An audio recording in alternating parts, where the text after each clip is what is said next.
संजय उवाच एवमुक्त्वार्जुनः संख्ये रथोपस्थ उपाविशत् विसृज्य सशरं चापं शोकसंविघ्नमानसः.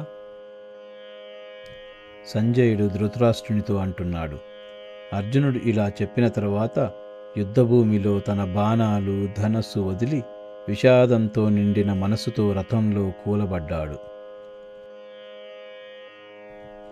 ఓం తత్సదితి శ్రీమద్భగవద్గీతాసు ఉపనిషత్సు బ్రహ్మ విద్యాయాం योगशास्त्रे श्रीकृष्णार्जुन संवादे अर्जुन विषादयोगो नाम प्रथमोऽध्यायः.